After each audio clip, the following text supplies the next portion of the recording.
जय जगन्नाथ बंधु माने आपण मानक स्वागत आमर ही चैनल ओडिया शास्त्र को। आजिर एही भिडियोटी कुंभ राशि व्यक्ति विशेष मानक पई बहुत खास रहिबो। कुंभ राशि लोक माने जदि आपणकर कुंभ राशि ताहेले आसुथिबा 18 तारिख 19 तारिख एवं 20 तारिख माने 18 19 20 मे जहाँकि पड़ुअछि सोमवार मंगलवार और बुधवार। एही 3 दिन आपणक जीवन में आनीपारे बहुत बड़ परिवर्तन। ग्रह और नक्षत्र मानकर स्थिति किछि एमिति संकेत देउछि जहा कहूछि जे कुंभ राशि अनेक लोक एही 3 दिन मध्यरे एमिति किछि अनुभव करिवे जहा एमानंकर बहुत दिन धरी अपेक्षा करिथिले। कहार जीवन में आसीबो धनर लाभ, क्यों आउ कहार संपर्क रे आसीबो मधुरता, तो आउ कहार हठात एमिति किछि खुशी खबर पाइबे जहा मन को बहुत खुशी करिवो। किंतु बंधु माने एही 3 दिन रे गोटिए दिन मध्य एमिति अछि जेउ दिन आपन को बहुत सतर्क रहिबा पई पड़िबो, कारण छोट छोट भूल गुड़िक मध्य आपणकर मानसिक चिंता एवं धनहानि किंबा संपर्क रे असुविधा सृष्टि करि पारे। तेणु जदि आपणकर कुंभ राशि बा आपण जदि कुंभ राशि लोक अटंती ताहेले एही वीडियो को शेष पर्यंत निश्चय देखंतु, कारण आजिर एही वीडियो रे आमे आपनकु कहिबु जे केउं दिनटी आपणक पई सबुठारु शुभ रहिबो, केउं दिन रे सतर्क रहिबाकु पड़िबो, धन चाकरी व्यवसाय रे केमिति फल मिलिबो, प्रेम और पारिवारिक जीवन रे किपरि रहिबो, केउं स्वभाव लोकमानंक ठारु दूरेई रहिबे एवं केउं छोट उपाय आपणक भाग्य को बदलाई देइबो। तेबे कुंभ राशि लोक माने साधारणतः खूब शांत, बुद्धिमान और अलगा प्रकृतिर होइथांती। एमाने समस्तंकु भलो चाहंती, किंतु अनेक समय रे लोक माने एमानंकर भलो पाइबार फायदा उठाई थांती। आउ एही 3 दिन मध्यरे आपणक साथीरे मध्य एमिति किछि घटना होई पारे, तो सेथि पई आपणंकु लोकमानंकु चिन्हिबाकु पड़िबो। जेउ लोक माने आपणक सम्मुखरे आपणक नारे मिठा मिठा कथा गुड़िक कहउछंती, सेही लोक माने आपणक पछरे आपणकर विषय रे खराब कथा कहउथाई पारंती बा कहउछंती मध्य। तेणु एही 3 दिन रे आपण निजर गुप्त कथा काहाकू कहिबे नाही, विशेष करी सेही लोक मानंकु जेउ माने अधिक चतुर स्वभाव, स्वार्थपर किंबा केवल निजर लाभ पई आपणक पाखरे रहिछंती।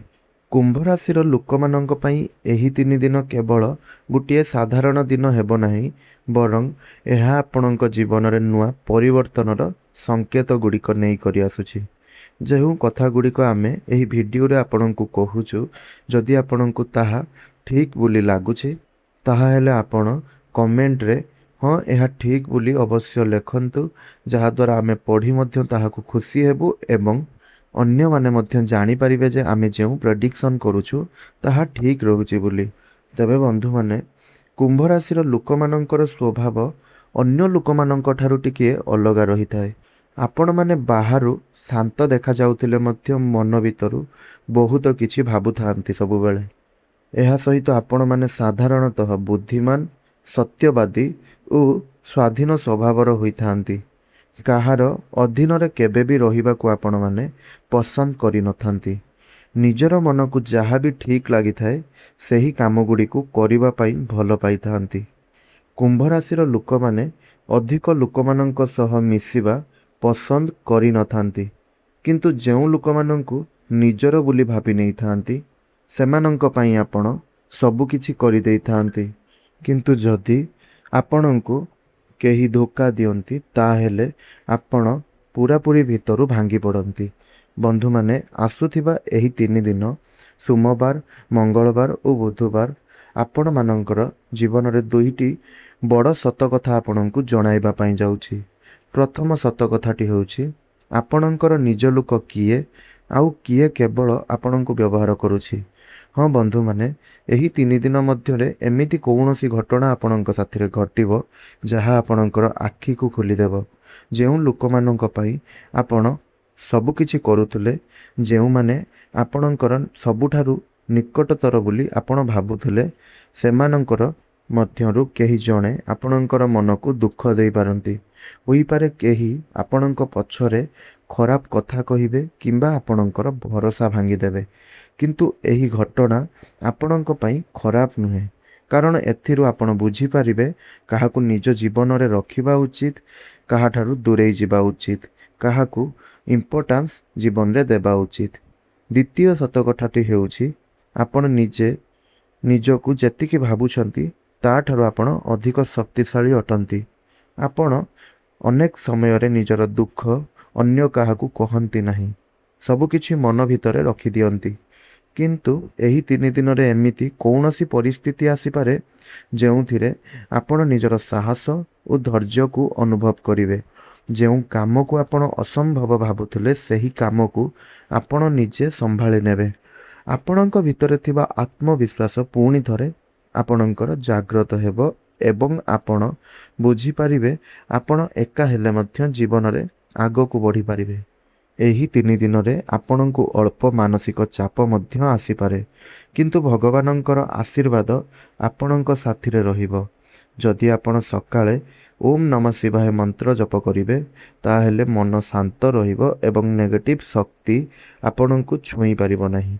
ଏହି 3 ଦିନ ଆପଣଙ୍କ ପାଇଁ କେବଳ ସାଧାରଣ ନୁହେଁ, ଏହା ଆପଣଙ୍କୁ ଲୋକ ଚିହ୍ନିବା, ନିଜକୁ ବୁଝିବା ଏବଂ ଜୀବନରେ ଆଗକୁ ବଢ଼ିବାର ଗୋଟିଏ ବଡ଼ ଶିକ୍ଷା ପ୍ରଦାନ କରିବ।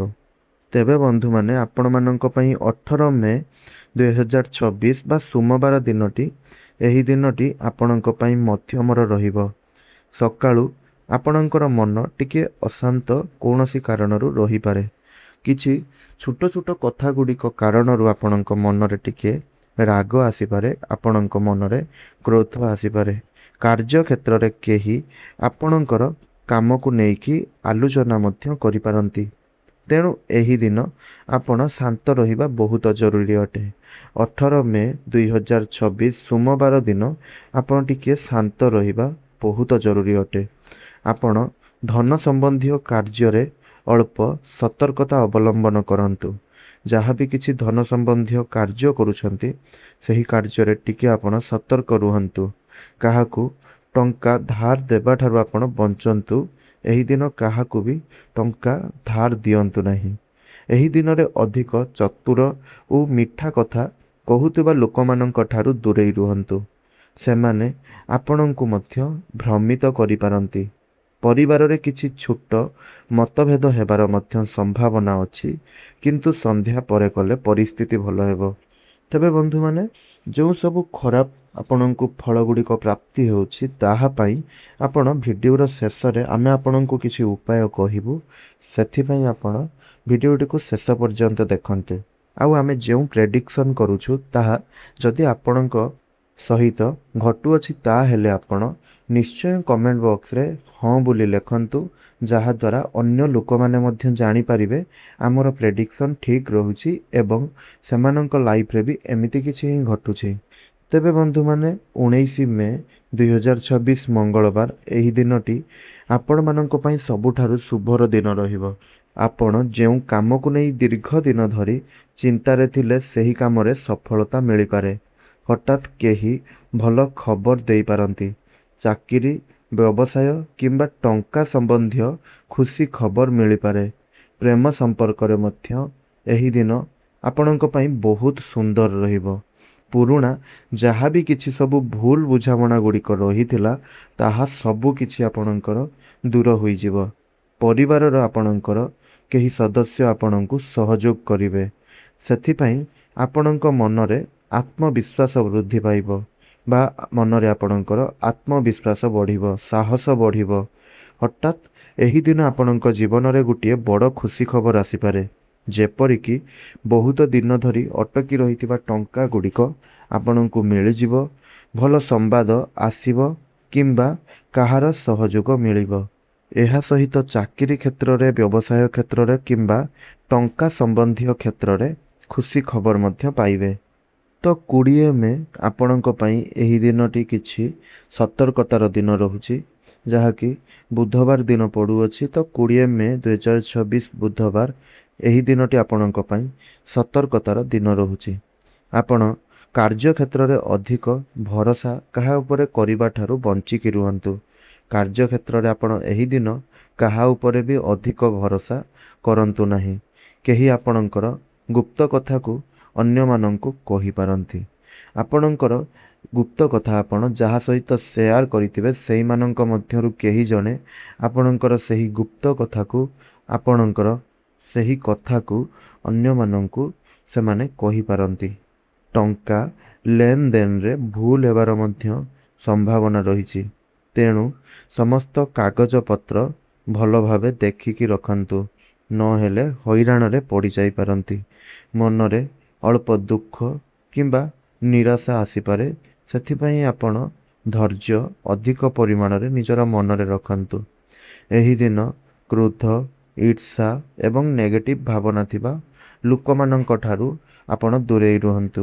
ଆପଣଙ୍କର ଚାରିପାଖରେ ଯେଉଁମାନଙ୍କର ମନ ଭିତରେ ଆପଣଙ୍କୁ ଲାଗୁଛି କି କ୍ରୋଧ, ରାଗ, ଈର୍ଷା, ନେଗେଟିଭ ଭାବନା ଗୁଡ଼ିକ ସବୁବେଳେ ରହୁଛି, ସେମାନଙ୍କ ଠାରୁ ଆପଣ ଯେତେ ଅଧିକ ପାରିବେ ଦୂରେଇ ରୁହନ୍ତୁ, ନହେଲେ ଆପଣଙ୍କର ମନ ଅଧିକ ଚିନ୍ତିତ ହେବ।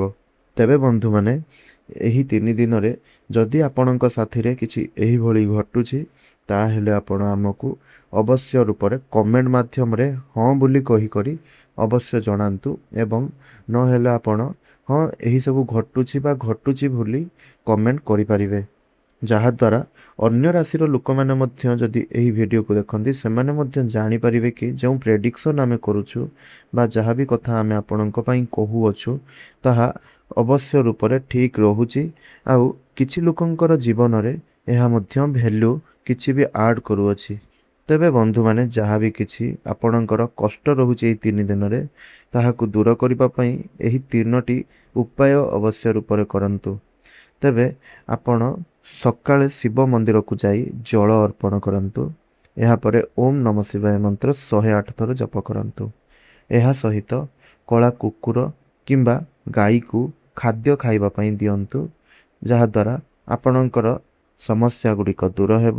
ଏବଂ ଆଉ ଏକ ଉପାୟ ହେଉଛି ଘରର ବଡ଼ମାନଙ୍କର ଆଶୀର୍ବାଦ ଆପଣ ନିଅନ୍ତୁ। ଏହି ଉପାୟ ଗୁଡ଼ିକ କରିଲେ ନେଗେଟିଭ୍ ଶକ୍ତି ଦୂର ହେବ ଏବଂ ଭାଗ୍ୟର ସହଯୋଗ ଆପଣଙ୍କୁ ମିଳିବ। ତେବେ ବନ୍ଧୁମାନେ, ଆଜିର ଏହି ଭିଡ଼ିଓଟି ଆପଣଙ୍କୁ କେମିତି ଲାଗିଲା ତାହା ନିଶ୍ଚୟ କମେଣ୍ଟରେ ଆମକୁ କୁହନ୍ତୁ। ଏବଂ କମେଣ୍ଟରେ ହର ହର ମହାଦେବ ଲେଖି ଆପଣ ଯଦି ଏହି ଭିଡ଼ିଓଟିକୁ ଶେଷ ପର୍ଯ୍ୟନ୍ତ ଦେଖିଲେ, ତାହେଲେ ଆମେ କହିଥିବା କଥା ଗୁଡ଼ିକ ଆପଣଙ୍କ ସାଥିରେ ଘଟୁଛି କି ନାହିଁ ତାହା ନିଶ୍ଚୟ କମେଣ୍ଟରେ ହଁ ବୋଲି ଲେଖିକରି ଆମକୁ ଜଣାନ୍ତୁ। ଏହା ସହିତ ଭିଡ଼ିଓଟିକୁ ଗୋଟିଏ ଲାଇକ୍ କରନ୍ତୁ, ସାଙ୍ଗସାଥି ଏବଂ ପରିବାରର ସଦସ୍ୟମାନଙ୍କ ସହିତ ସେୟାର କରନ୍ତୁ। ଆଉ ଚ୍ୟାନେଲଟିକୁ ସବସ୍କ୍ରାଇବ୍ କରି ପାଖରେ ଆସୁଥିବା ବେଲ୍ର ଆଇକନ୍ଟିକୁ ମଧ୍ୟ ପ୍ରେସ୍ କରନ୍ତୁ, ଯାହାଦ୍ୱାରା ଆମେ ଯେଉଁ ବି ଭିଡ଼ିଓ ଅପଲୋଡ଼ କରିବୁ ସର୍ବପ୍ରଥମେ ତାହା ଆପଣଙ୍କ ପାଖରେ ପହଞ୍ଚି ପାରିବ। ଧନ୍ୟବାଦ।